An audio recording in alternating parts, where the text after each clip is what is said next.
Good morning class 8। कैसे हैं आप सभी? चलिए, बहुत ही बढ़िया। आज हम पढ़ेंगे व्याकरण में हमारा नया चैप्टर, नया पाठ वाच्य। वाच्य पढ़ रहे हैं। लगभग हम सिलेबस कंप्लीट की ओर हैं। चलिए, वाच्य की परिभाषा और अर्थ समझते हैं। सबसे पहले वाच्य का शाब्दिक अर्थ है बोलने का विषय। किसी वाच्य में कर्ता, कर्म अथवा भाव की प्रधानता है, इस बात का पता वाच्य द्वारा चलता है। ठीक है। अब वाच्य से हमें पता चलता है कि कर्ता, कर्म या भाव की प्रधानता है। मतलब कोई सा भी वाक्य हमारे पास है, अब उस वाक्य में हमें पता करना है कि कर्ता इसमें प्रधान है या कर्म प्रधान है या भाव प्रधान है ना, किस चीज़ की प्रधानता उस वाक्य में है। तो यह हमें वाच्य से ही पता चलता है। वाच्य की परिभाषा देखते हैं। क्रिया के जिस रूप से यह ज्ञात होता है कि क्रिया का प्रधान विषय कर्ता है या कर्म है या भाव है, उसे वाच्य कहते हैं। ठीक है। अब हमारे पास कोई क्रिया शब्द है, कोई क्रिया वाक्य है। ठीक है।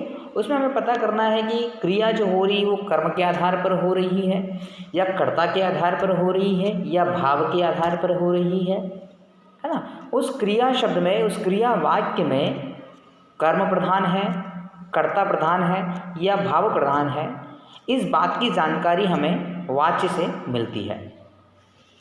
वाच्य के भेद देखते हैं। मूल रूप से वाच्य के 3 भेद होते हैं। 3 भेद में है पहला कर्तवाच्य। ठीक है। कर्तवाच्य। कर्तवाच्य की परिभाषा देखते हैं। कर्तवाच्य में क्रिया के लिंग, वचन तथा पुरुष कर्ता के अनुसार होते हैं। इसमें कर्ता की प्रधानता होती है। ठीक है। जहाँ जहाँ कर्ता प्रधान होगा वहाँ पर कर्तवाच्य होगा। अब कर्तवाच्य में भी लिंग, वचन तथा पुरुष कर्ता होंगे। ठीक है। जो कि उदाहरण से समझते हैं। मनीष केला खाता है, हिरन दौड़ते हैं।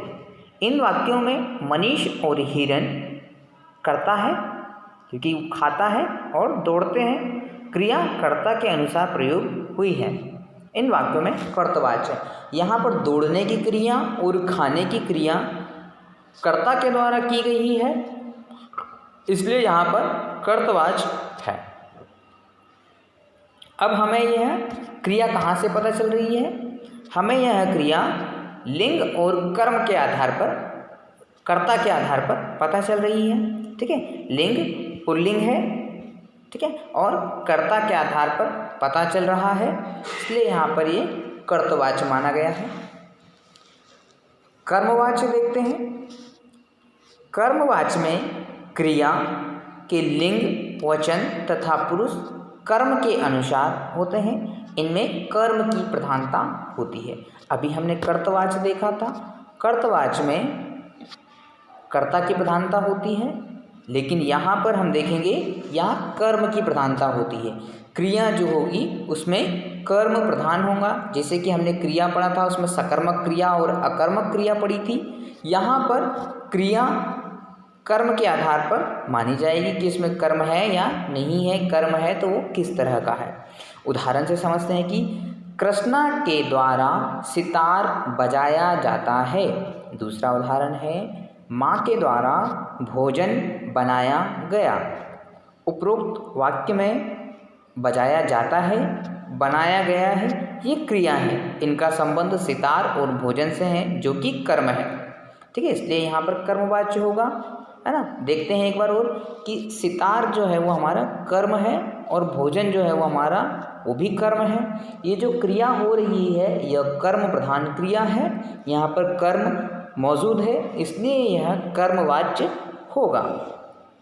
तीसरा देखते हैं भाववाच्य। भाववाच्य में क्रिया के भाव की प्रधानता रहती है। इसमें क्रिया हमेशा पुल्लिंग, एकवचन तथा अन्य पुरुष की होती है। अब भाववाच्य में हमेशा क्रिया पुल्लिंग होगी या अन्य पुरुष की होगी और एकवचन होगी। जैसे उदाहरण से देखने की, अक्षत से दौड़ा नहीं जाता। अब दौड़ना क्रिया है लेकिन दौड़ा नहीं जाता, वह उसका भावनात्मक रूप है, वह उसका भाव है कि शायद उसे कोई समस्या होगी इसलिए वह नहीं दौड़ पा रहा है, तो यह उसका भाव है। आशीष से खेला नहीं जाता, ठीक है, आशीष से खेला नहीं जाता, उसमें भावनात्मक रूप है। इन वाक्यों में क्रिया का संबंध नहीं के भाव से है, अर्थात भाव ही प्रधान है। यहाँ पर नहीं शब्द आ रहा है, मतलब क्रिया नहीं हो पा रही है, उसे खेला नहीं जाता है, तो यहाँ पर भाव की प्रधानता है, ठीक है। अब वाक्यों की पहचान हम कैसे करें, कर्म की पहचान कैसे करेंगे और कर्त की पहचान कैसे करेंगे, भाव की पहचान कैसे करेंगे।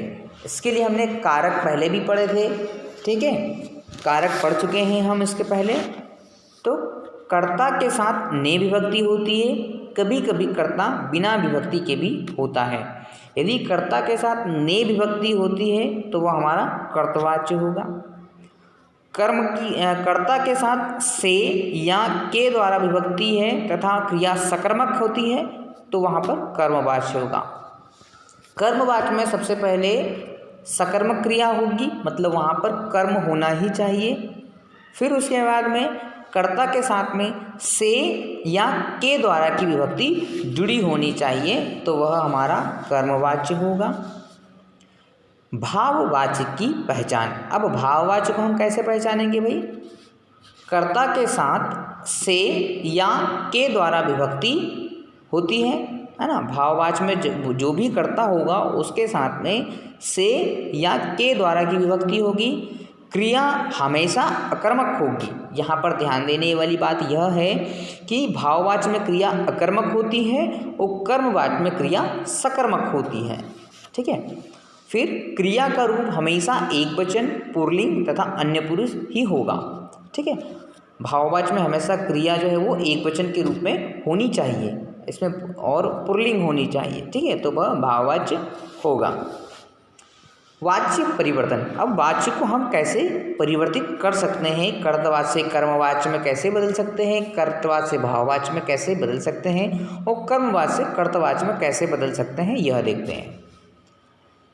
कर्तवाच्य से कर्मवाच्य बनाना, अब जो कर्तवाच्य है उसे हमें कर्मवाच्य में बनाना। जैसे कर्ता के आगे से के द्वारा विभक्ति लगा दी जाती है, ठीक है, हमने पहले ही पहचान के नियम में पढ़ा है इन्हें। दूसरा है लिंग, वचन आदि कर्म के अनुसार बदल दिए जाते हैं। जो भी क्रिया है उसका लिंग, वचन और कर्म अनुसार बदल दिए जाएंगे। जैसे कि कुछ उदाहरण से देखते हैं कि नानी कहानी सुनाती है, यह कर्मवाच्य कर्तवाच्य है हमारे पास। नानी कहानी सुनाती है, यह कर्तवाच्य है। इसको कर्मवाच्य में बदल रहे हैं। नानी के द्वारा कहानी सुनाई जाती है ना। अब हम नानी के बाद में के द्वारा विभक्ति जोड़ देंगे तो वह हमारा कर्मवाच्य बन गया। वहाँ पर कर्म की प्रधानता आ जाएगी। कर्म क्या होगा, कहानी, ठीक है। माँ खाना पका रही है, यह हमारा कर्तवाच्य है, ठीक है। अब इसमें माँ के बाद के द्वारा विभक्ति जोड़ देते हैं।